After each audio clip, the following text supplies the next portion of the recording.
Hey everyone, Zach from thebarbellphysio.com, and today we're going to discuss one of the more hotly debated topics in the strength and conditioning worlds and rehab worlds, and that is the safety of lifting with our lower back rounded. So in the traditional strength and conditioning world, we've always been taught to maintain a flat and neutral spine position during all lifts, and that getting out of neutral is going to result in injuries. But that dogma has been challenged quite a bit lately, and I want to dive a little bit into the research that I often see cited here, and then I'm going to give you my opinion based on years of working in strength and conditioning, years of working in rehab, and this research kind of all combined. But I do want to be clear that this is my opinion as of late 2024 when I am recording this. We don't have great research here right now. And so really we're going off of a lot of opinion and expert data and a little bit of research. And this opinion could very well change when better research comes out in the future. So the first thing to discuss is going to be just what is neutral spine position? And this is a really great study here by Asa and colleagues where they looked at the squat and the deadlift and they measured the range of motion changes that happened during the performance of those two lifts. Fortunately, while these athletes were lifting moderately heavy loads, which is a really good test for us. And what I want to point out in this study is what they found in terms of their changes in range of motion of the spine. So what they actually found was that the upper lumbar spine or the upper lower spine, they saw a 9.7 to 11.8 degree mean range of motion change in the upper lumbar spine during the squat and deadlift respectively. Then in the lower lumbar spine, they saw between 18 and 21.7 degrees change of range of motion, meaning that the lower back, even when we're trying to maintain neutral position, isn't staying completely neutral. It is going to have some movement, but it's really important to appreciate that when we have some movement there, it's not close to the normal available range of motion that we see in most people's low backs moving into flexion, which is around 60 to 65 degrees. So we're not loading the back in the squat and deadlift, at least with the participants in this study, to their end range of lumbar spine flexion, which is a really important point to make here. And so what you're going to often see here is people, instead of talking about maintaining a neutral spine positioning, we're talking about a neutral range of motion.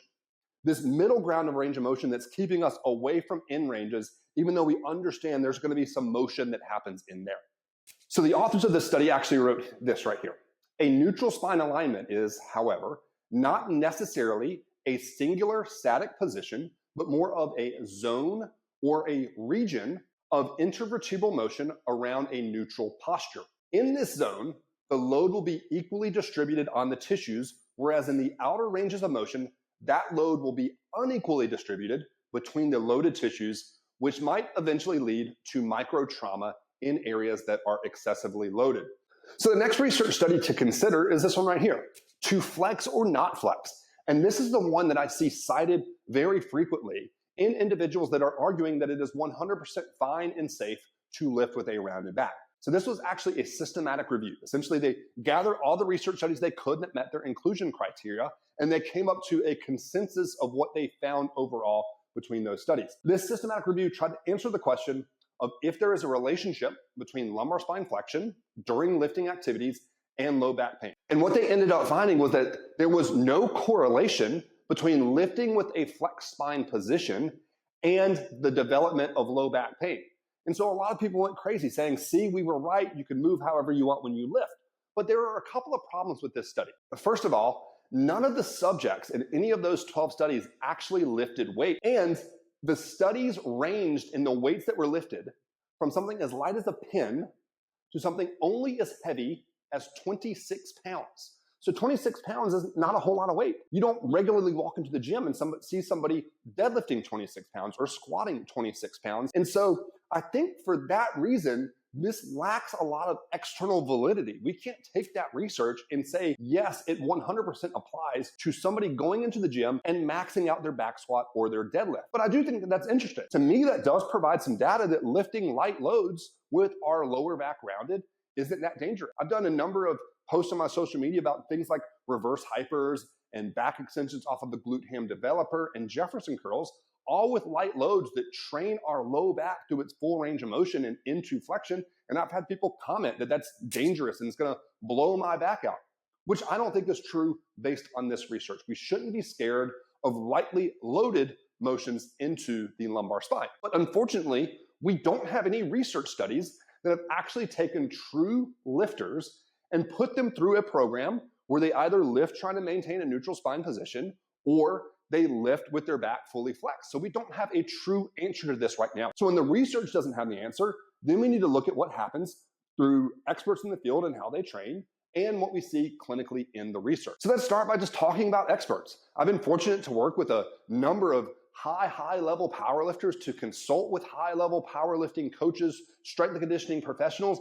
And one thing that you're really commonly going to hear almost all of them say when it comes to things like your heavy squats and your heavy deadlifts and your cleans and those sorts of movements is they want their athletes lifting with a more neutral spine position. And in fact, if you go and you watch a powerlifting competition and you watch somebody break a national record, a state record, a world record, what you're never going to see happen is somebody perform a Jefferson curl deadlift to break that world record. They are trying to maintain a more neutral-ish spine inside of that neutral zone that we talked about earlier, position as they deadlift. They're not doing like a fully flexed low back position as they do the deadlift. So from an expert perspective, where we're currently at is that we want to maintain more of that neutral spine position. Next, I want to talk about what we see clinically in my practice as a physical therapist. One thing that I'm a huge believer in is that people with low back pain need to build stronger lower back muscles. And we're actually seeing the research point more and more that direction. And we're seeing research studies such as this one titled, "Which Patients with Low Back Pain Benefit from Deadlift Training?" And there are a number of research studies over the last 5 to 10 years that have had people with low back pain initiate deadlift-based protocols. And one commonality that I've seen in all of the ones that I've examined is that they all coach their clients to maintain a more neutral spine position during their deadlifts, which is an important note to take away from the research. The next thing to think of from a clinical perspective is just who are the people that come into the clinic with deadlift-related low back pain. And I'll say, one of the most common clinical patterns that you will see is people that deadlift with a flexed low back, where they're at excessive ranges of motion, outside of that neutral-ish range, when they're close to or at their in range in their deadlifts, is you will see those people very frequently develop flexion intolerant low back pain after deadlift workouts, where sitting for prolonged periods of time, bending forward and rounding your back to reach towards your toes, those sorts of activities become painful after they deadlift with a flexed spine. Now, of course, that isn't every single person that does it that way, but it is a very common pattern that you'll see. A second really common pattern that I see clinically, especially in my male weightlifters, is this. So if you look at my back in these two positions, you'll see on the picture on the left there, that low back is relatively flat. On the right side, you see that I've got a lot of flexion through my entire spine. Well, a really common pattern I see is guys that look like that on the left, where they don't have any lumbar spine flexion. They're super stiff moving that direction. And when they deadlift, even though it looks like they're maintaining a really nice neutral spine position, their backs hurt. And I think that's because they just don't have that much motion. So they're constantly under maximal loads as they deadlift, getting yanked into and past their in range of motion that results in them being sore and stiff. And for those individuals, so commonly opening up a little bit of lumbar spine flexion so that now they're not deadlifting right at that in range, results in their deadlifts becoming pain-free and less aggravating. So those two clinical patterns to me are highly associated with people that are deadlifting at or to their in range of lumbar spine flexion. So for me, my takeaway when I consider all of these factors, at least again, right now in late 2024, when we don't have clearly great research one way or another, is that I still do coach my athletes on things like squats and deadlifts. I want them maintaining a more neutral spine position. I realize that even as they squat and deadlift, I am going to see some motion happen at their low back, and I am fine with that. But I am looking to make sure that they're not going all the way towards their in ranges as they perform those movements. I think that avoiding maximal loads at that in range of motion is currently the safest way to lift that's going to do the best job of distributing those forces across multiple tissues and not overloading any single one. But on the flip side, I do think that it is also important that we are not always training a neutral spine position.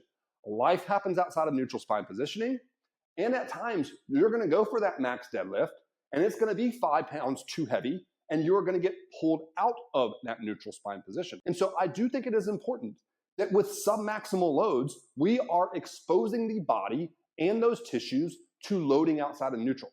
So you will see me very regularly programming things like Jefferson curls, programming reverse hypers, programming things like deficit deadlifts where the back's probably going to be even more rounded, programming bent over rows where we allow the back to round a little bit and then arch as we come out. We don't always have to train under a completely neutral spine position, but I think we have to be a little bit more cautious with the loads and volume at which we train the lumbar spine towards our end ranges of flexion. I hope you enjoyed this discussion on the safety of lifting weights with our lower back flexed. If you like this video, please make sure you subscribe so you see other videos like this that I do in the future. If you know of research studies or you have a different opinion than what I shared today, please drop a comment below. I would love to check that out and try to learn and expand my knowledge base as well. We'll see you here next time.